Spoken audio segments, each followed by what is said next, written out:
de sangre en la orina. Aquí se puede ver hematuria y esta no tiene hematuria, este es un color amarillo ámbar, pero acá presencia de sangre puede ser macroscópica como en este caso o microscópica, que por ahí no lo visualizas, pero en el examen de orina sí vas a poder evidenciar. Las causas son muy diversas, ¿no? También tenemos que tomar en cuenta, diferenciar, preguntar al paciente si no recibe alguna medicación, porque puede ser que el paciente reciba alguna medicación, por ejemplo, referente a, qué sé yo, medicamentos que pueden tener la rifampicina, un ejemplo clásico, un medicamento para tuberculosis. La orina la vuelve anaranjada, claro, no es roja, pero anaranjada, cambia de coloración. O pacientes que consumen, por ejemplo, remolacha, entonces puede igual teñir la orina. Entonces, tener siempre en cuenta, ¿no? Para ver el origen de la hematuria, ya les dije, puede ser macroscópica o microscópica. Cuando es macroscópica, uno puede visualizar. Cuando es microscópica, solamente en el laboratorio, en el examen de orina, nos van a reportar, ¿no? En este caso, para poder ver dónde está la causa, puede ser que sea en el riñón, en la vejiga o en la uretra. Cuando la hematuria es en toda la diuresis, por eso algunos dicen la prueba de los 3 vasos. Cuando está en lo que es en toda la diuresis, hablamos de que el origen es renal, o sea, la lesión está en el riñón, un tumor, una tuberculosis renal, puede ser que sea, o una nefritis también te puede dar una infección urinaria alta, te puede dar hematuria. Cuando la hematuria está al final, vale decir que empezó a orinar, empezó con diuresis normal, y de repente en la parte final ya empieza con hematuria. La lesión está en la vejiga.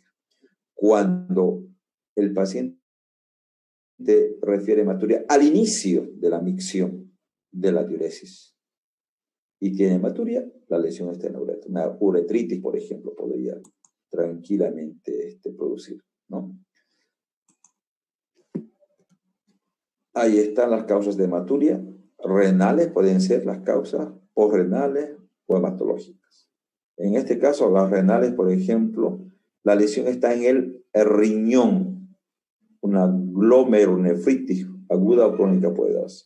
Lo clásico, por ejemplo, la secundaria a puede ser una lesión en la piel, una piodermitis, puede producir una glomerulonefritis. ¿Cómo puede producir? Puede empezar en la piel y afectar al riñón. El paciente va a tener un síndrome nefrítico, por ejemplo. Vamos a ver al final qué es el síndrome nefrítico. Tumores renales, tuberculosis renal. El paciente con tuberculosis renal puede tener sangre, o sea, hematuria, malformaciones vasculares, traumatismo y demás. Cuando es posrenal, generalmente es después la lesión del riñón, vale decir, en la vía urinaria, o sea, puede ser un cálculo renal que se enclave, por decir, o que no descienda, que esté en el uréter, tumores de vejiga, de uréter o próstata. En los pacientes varones, a partir de los 50, 60 años, frecuente la adenoma de próstata, ¿no? Entonces pueden hacer hematurias también por eso, cistitis por infecciones, una cistitis infecciosa, drogas, radioterapia. Trastornos hematológicos, o sea, pacientes que tienen trastornos de la coagulación, por ejemplo, pueden tener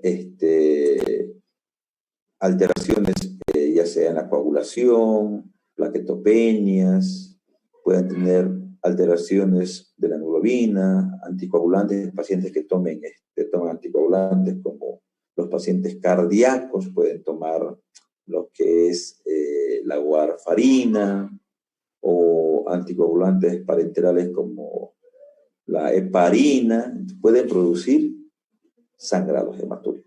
Para recordar, no se olviden que la presencia de sangre en las heces, pero una sangre que es bien, por decir así, fresca, una roja rutilante, si quiere, uno tiene que pensar en las heces de hematoquesia, una hemorragia digestiva baja. Un paciente que tiene sangre digerida en las heces, o sea, tú vas a ver negra lo que es las heces con sangre, o sea, tipo alquitrán, hablamos de melena. Ya vimos la anterior clase, ¿no? Paciente que tiene sangrado, por ejemplo, vómito con sangre, hablamos de hematemesis. Tos con sangre de la vía respiratoria, hemóftisis. Sangre que de las fosas nasales, epistaxis. Y sangre que viene del conducto auditivo, otorragia. Entonces tenemos que tomar en cuenta. Hematuria, pues ya sabemos, ¿no? Presencia de sangre en la orina. Pero, hombre, aquí está. Disuria, ¿qué es disuria? Dolor o ardor durante la micción. El paciente refiere dolor al orinar, en otras palabras. Las causas son varias, ¿no? Desde lo más frecuente, que es la infección urinaria, una cistitis. Puede ser después de eso cálculos renales, cálculos en el tracto urinario, tumores, cuerpos extraños, adenoma de próstata, abscesos, etcétera, etcétera. También puede ser la espermatocistitis, que es justamente la inflamación de los sacos, ¿no? Vesicales. Polaquiuria, ¿qué es la polaquiuria? La polaquiuria se refiere al incremento de la frecuencia miccional. Polaquiuria, en contraposición de la poliuria. Polaquiuria habla de incremento de la frecuencia de micción. El paciente, por ejemplo, cuando tiene polaquiuria, va al baño frecuentemente, en escasa cantidad puede ser, pero frecuentemente va. Una infección urinaria es clásico, por ejemplo, la polaquiuria. Tenesmo vesical. El tenesmo vesical se refiere a la persistencia del deseo de orinar inmediatamente después de finalizar la micción. Entre el tenesmo vesical se puede dar igual a una infección urinaria. Una cistitis, una uretritis, una prostatitis se podría dar este tenesmo.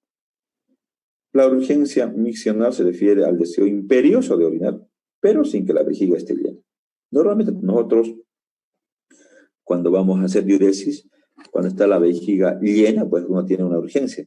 Pero en este caso, la urgencia miccional se refiere a que el paciente con una vejiga, entre comillas, que no está llena, el paciente tiene ese deseo imperioso. Clásicos, la infecciones urinarias bajas, una cistitis, como decíamos. Incontinencia urinaria. La incontinencia urinaria se refiere a la micción involuntaria por incapacidad de retener orina en la vejiga. Puede ser por alteraciones, ya sea pacientes que han tenido varios partos, las pacientes multíparas en el sexo femenino, es frecuente que el paciente tenga una incontinencia urinaria por traumas durante el parto, por ejemplo, puede darse ese tipo de lesiones, o por cáncer o por neoplasia, ¿no? Entonces, tenemos nosotros que tomar siempre en cuenta esto para poder tomar en cuenta las características, preguntar cuántos partos ha tenido, si tiene un trauma, etcétera, etcétera, etcétera. O puede ser por irradiación secundaria a unas neoplasias y demás, ¿no?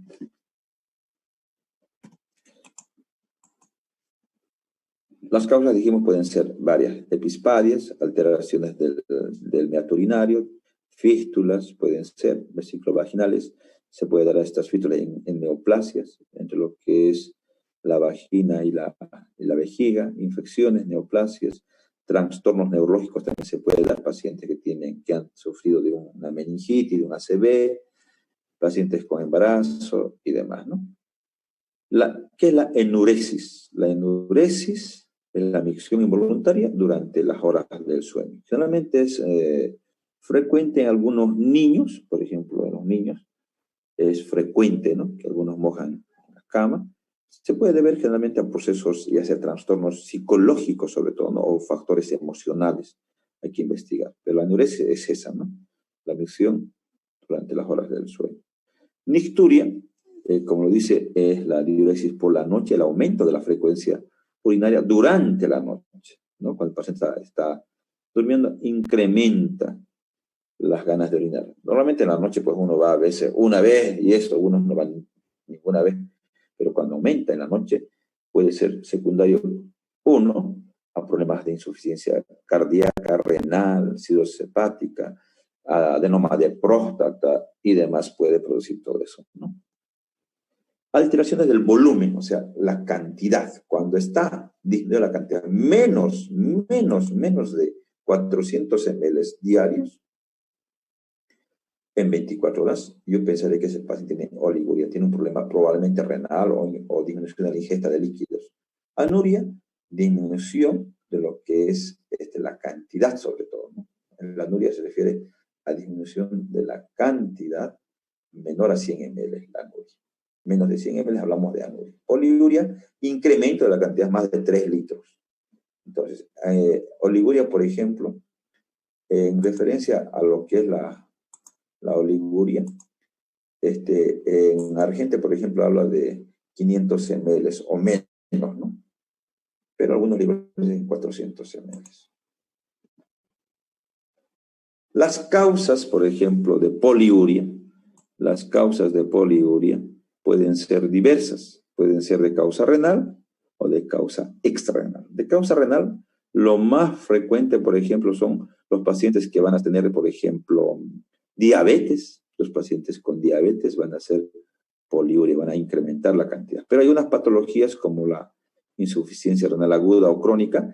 Hay una etapa llamada poliúrica donde empiezan a orinar para que después ya no orinen, ¿no? O secundaria desobstrucción. Imagínense un paciente que tenga un adenoma de próstata, ¿no? Un paciente de 60 años viene con, doctor, le cuento que no orino, empecé a orinar poco a poco y ahora no orino nada, y tú ves que tiene un globo vesical, o sea, es la vejiga llena, inmediatamente tendrás que administrar o colocar una sonda vesical, y desde luego, claro, pues va a desobstruir, ¿no? Entonces, se puede dar una cantidad elevada de diuresis. La diabetes insípida, de origen nefrogénico, por alteración de la respuesta de la hormona antidiurética, también se puede dar. En cambio, las extrarrenales pueden ser clásicamente diabetes mellitus, la más clásica es esta de causa extrarrenal, diabetes insípida neurogénica, y también podemos nosotros inducir, por ejemplo, a mayor diuresis con medicamentos como el mannitol o el sodio 70. En pacientes que queremos nosotros disminuir la presión endocraniana, imagínense que tenga un TEC, que tenga edema cerebral, y este paciente está muy grave, está en coma, queremos nosotros que ese cerebro desinflame.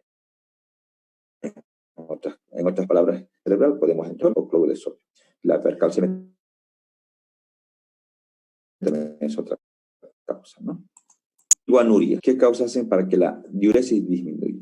Hay causas, por ejemplo, en la insuficiencia renal aguda, ser prerrenal, renal o postrenal.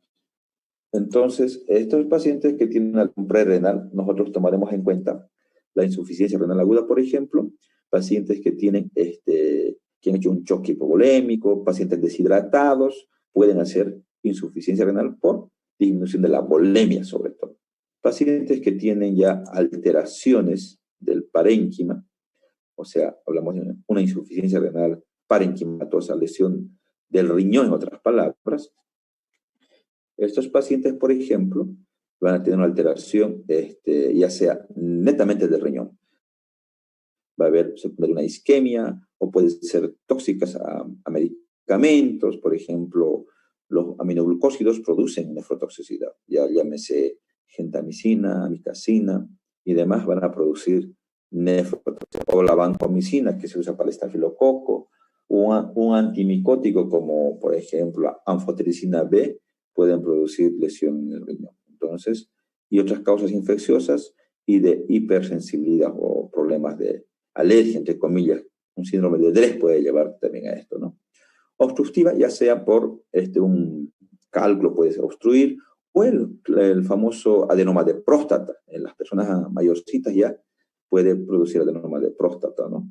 En estos pacientes y producir una obstrucción. Tenemos también que tomar en cuenta lo que es el síndrome nefrítico versus el síndrome nefrótico. el síndrome nefrótico versus el nefrítico. Los pacientes que tienen, por ejemplo, el síndrome nefrótico, lo más clásico son los pacientes diabéticos pueden desencadenar lo que es el síndrome nefrótico. ¿Por qué se caracteriza? Edema, hipoalbuminemia, baja las proteínas de albúmina en la sangre, pero incrementa, este paciente empieza a orinar proteínas, proteinuria mayor a 3.5 gramos. Este paciente va a tener edema por la disminución de proteínas. Recuerden que va a disminuir la presión oncótica de las proteínas, va a haber proteínas bajas, hipoalbuminemia, y va a haber lo que es la hiperlipidemia, aumento de los colesteroles, lípidos y demás, ¿no?